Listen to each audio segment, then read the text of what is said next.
आज अपने जो टॉपिक स्टार्ट करने जा रहे हैं वो आपका है शून्य कोटि की अभिक्रिया।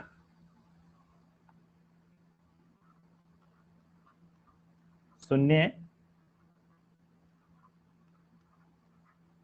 कोटि की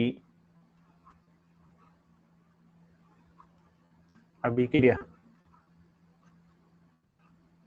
या इसको कहते हैं जीरो ऑर्डर रिएक्शन, या इसी को अपने क्या कह सकते हैं, शॉर्ट में अपने लिख सकते हैं इसको आर, जीरो ऑर्डर रिएक्शन। ऐसी रासायनिक अभिक्रिया जिसमें अभिक्रिया का वेग अभिकारक की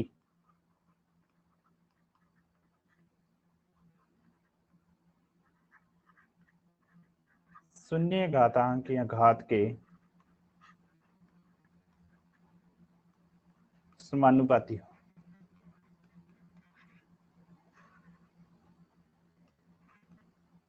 वह अभिक्रिया क्या कहलाएगी? आपकी शून्य कोटि की अभिक्रिया कहलाती है।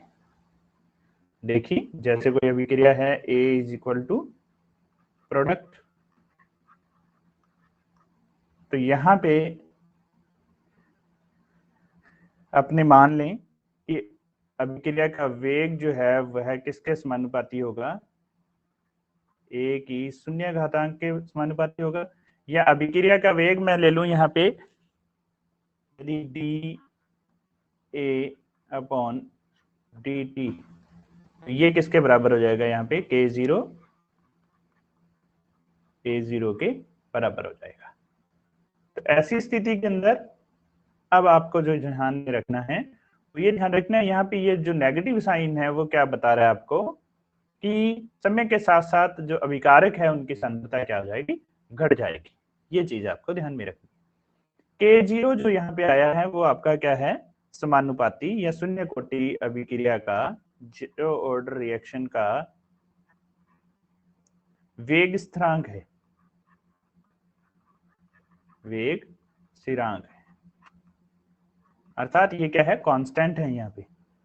अब यदि डी ए जो है अपने इसको डी एक्स भी रख सकते हैं, तो ये समीकरण क्या बन जाएगी आपकी? D x upon d T भी लिख सकते हैं, क्योंकि ए क्या है यहाँ पे? सांद्रता ही तो है, तो सांद्रता को अपने सामान्यतः एक्स के पदों में लिख रहे हैं, तो ये क्या आ जाएगा? D x upon d t is equal to k zero a की पावर जीरो। तो यहां आपका ये वाली जो समीकरण है वही क्या कहलाती है? आपकी यही जीरो ऑर्डर रिएक्शन के लिए वेग अवकलित समीकरण है। ये वाली जो अभिक्रिया है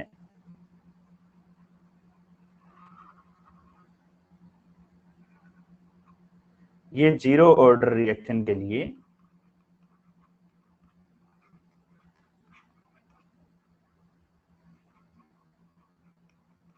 वेग के लिए अपने कह सकते हैं अवकलित समीकरण है।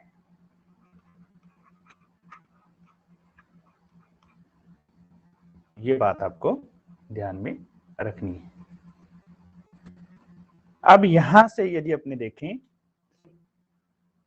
ये जो है यहां अपने जब कोई भी अपने जब सांद्रता के पदों में लें और उसकी घातांक हो जीरो, अर्थात कोई भी वैल्यू है उसका घातांक यदि शून्य है, उसका अर्थ क्या होता है?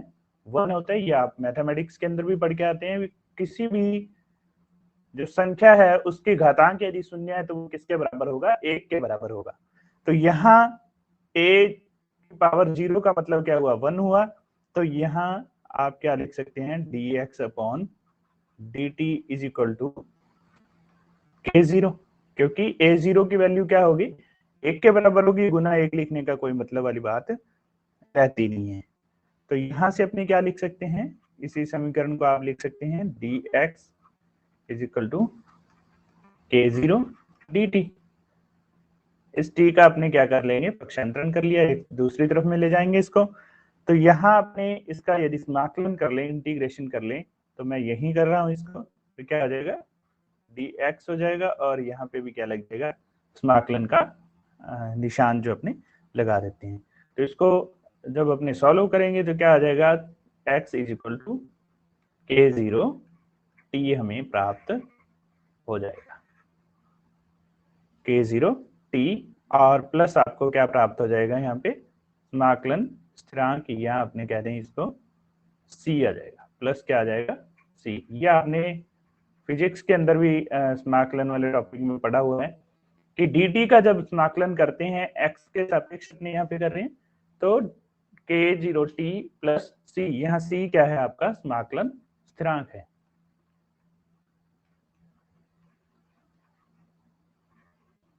समाकलन स्थिरांक है। ये वाली बात आपको यहाँ पे पता चल गई होगी कि ये दोनों क्या आ जाएंगे वैल्यू, पीछे वाली ये वाली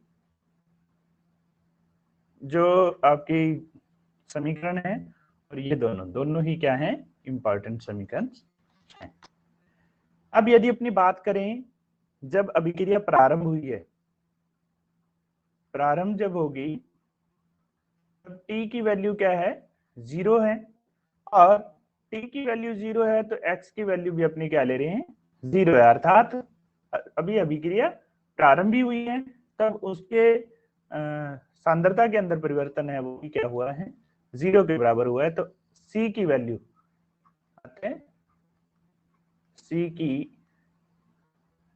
c का मान जो है वो अपने यहां से निकाल सकते हैं। c का मान जब अपने निकालेंगे तो x की वैल्यू 0 है, k0 इंटू टी की वैल्यू 0 है प्लस c, तो c की वैल्यू क्या आ जाएगी, 0 आ जाएगी। तो c की वैल्यू अपने यहाँ समीकरण नंबर 2 में रखने पर तो क्या हो जाएगा, ये वाली वैल्यू भी 0 हो जाएगी। तो क्या बचेगा हमारे पास, x is equal to k0 t। यह समीकरण हमें प्राप्त हो जाती है। समाकलन जो स्थिरांक है उसकी वैल्यू हमने कितनी रखी है, 0 रखी है यहाँ पे। अब यहां से ये जो समीकरण है, या ये जो अपने कह दें कि समीकरण हमें लास्ट में जो मिली है, ये समीकरण आपकी क्या कहलाती है, समाकलित वेग समीकरण कहलाती है। समाकलित वेग समीकरण कहलाती है। अब यहां जो इंपॉर्टेंट बात रहती है, k0 यहाँ पे क्या है, 0 ऑर्डर रिएक्शन का वेग स्थिरांक है।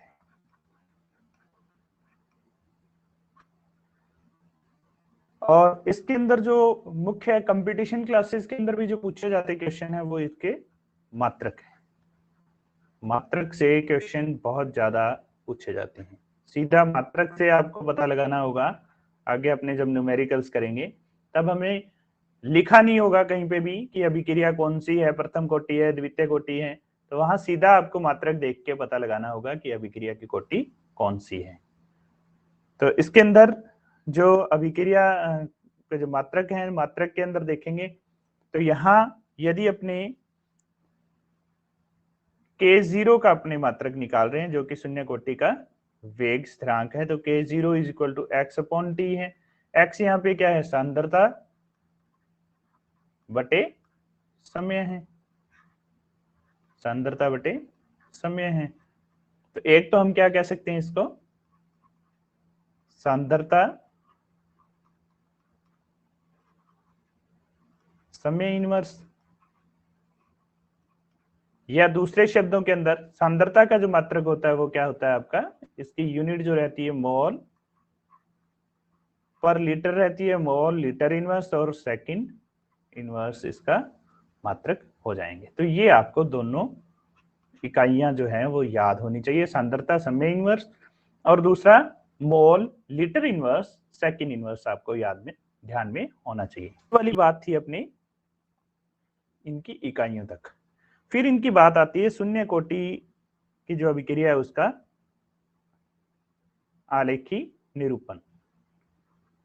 जीरो ऑर्डर रिएक्शन का आलेखी निरूपण।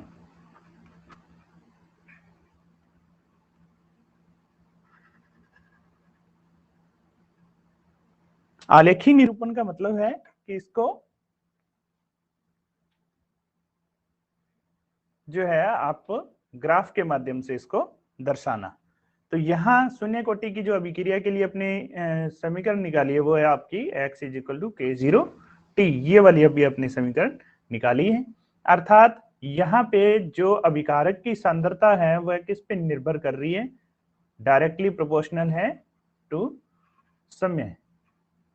जीरो ऑर्डर रिएक्शन के लिए अभिकारक की सांद्रता वह समय के मध्य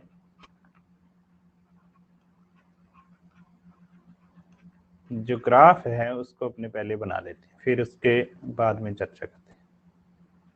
तो देखिए यहां यदि अपने वैल्यू लें x अर्थात सांद्रता को लें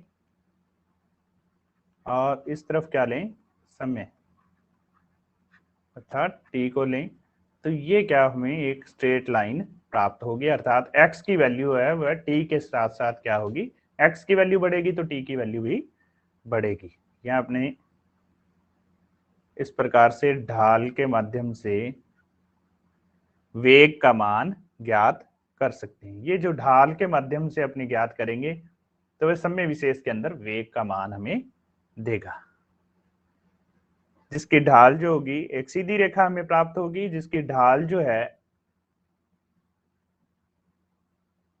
K0 के बराबर होगी। और अंत्य खंड यहाँ पे क्या रहता है, आपका शून्य रहता है।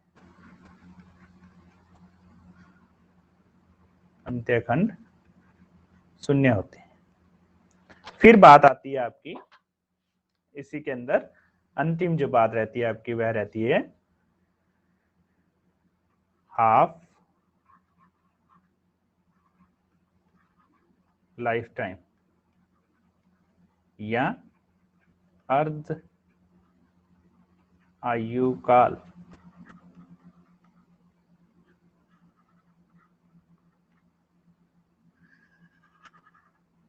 तो इस चीज को समझ लीजिए पहले।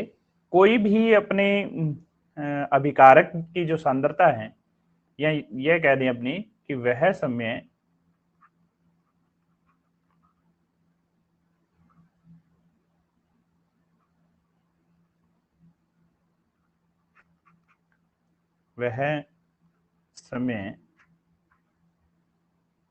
जिसमें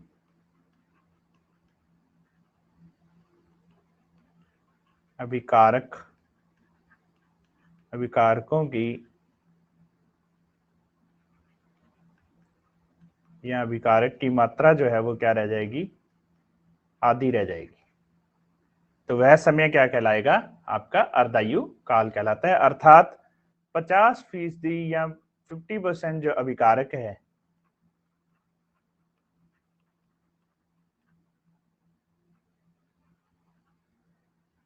के अपघटित लिख दें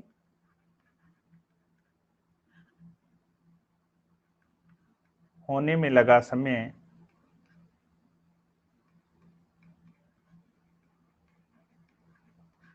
ये क्या कहलाता है, हाफ लाइफ टाइम कहलाता है। तो इस चीज को अपने समझ लेते हैं, किसके सापेक्ष में अपने अभी पढ़ेंगे, शून्य कोटि के लिए पढ़ेंगे। जीरो ऑर्डर रिएक्शन के लिए अर्ध आयु काल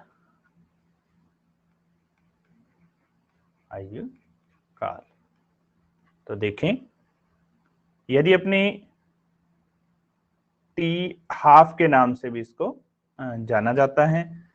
शून्य कोटि की जो समाकलित वेग समीकरण है।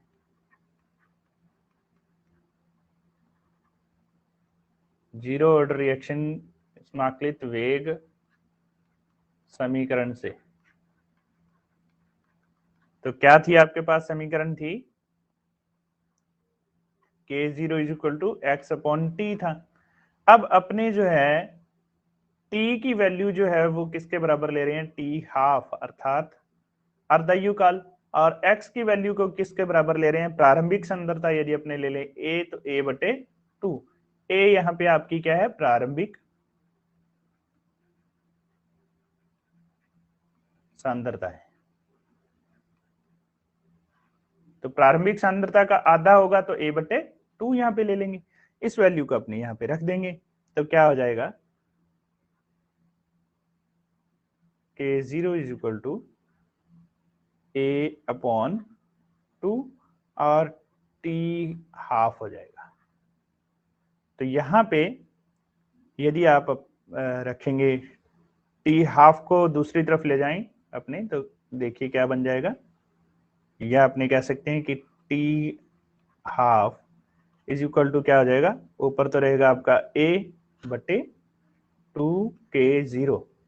इस चीज को दोबारा से देखें, मैंने ये वाला जो पार्ट है उसको इधर ले गया हूं और इसको नीचे ले आया हूं। तो क्या बना हमारे पास, ये वाली चीज हमें प्राप्त होगी। तो यहाँ पे k की जो वैल्यू है वो क्या है आपकी, एक स्थिरांक है। K0 क्या है आपका, जीरो ऑर्डर रिएक्शन का क्या है, नियतांक ही तो है, वेग नियतांक है का वेग नियतांक है। तो यहां अपने ये भी कह सकते हैं कि टी हाफ जो है वह डायरेक्टली प्रोपोर्शनल टू क्या है, ए के आ जाएगा। ए यहां पे क्या है आपकी, प्रारंभिक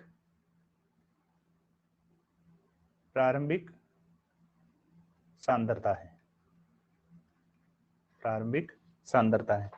तो हम ये कह सकते हैं कि शून्य कोटि की अभिक्रिया का अर्ध आयु काल जो है, ये आपने कहें कि जीरो ऑर्डर रिएक्शन का टी हाफ जो है या अर्ध आयु काल जो है वह अभिकारक की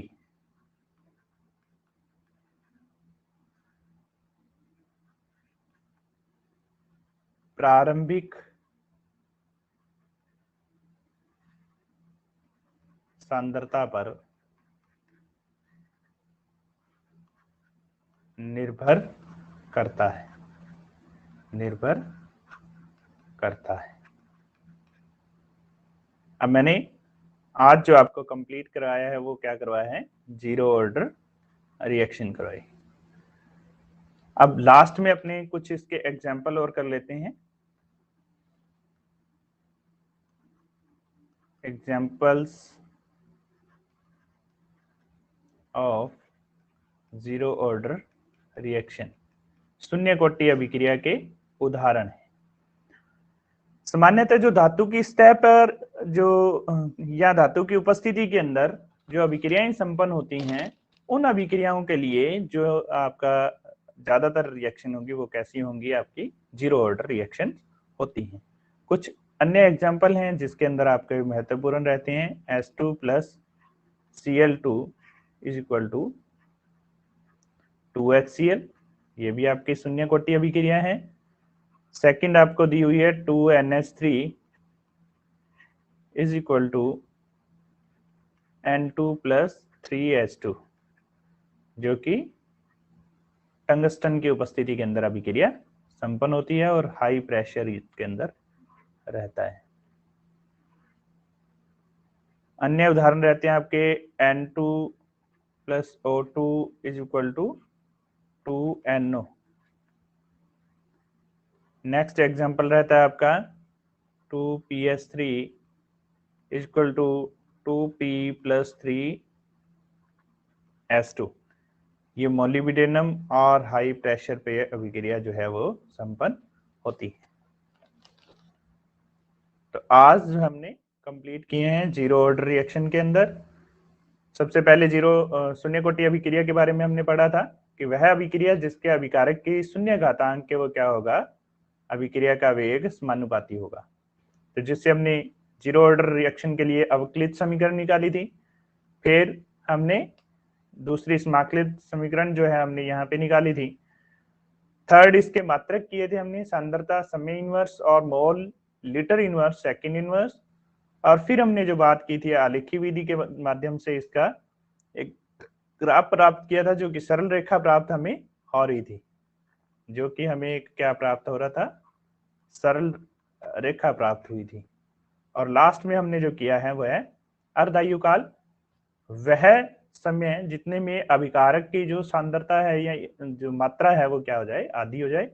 तो उसके लिए हमने जो लास्ट में संबंध निकाला है कि टी हाफ जो होता है शून्य कोटि अभिक्रिया के लिए प्रारंभिक सांद्रता पर निर्भर करता है।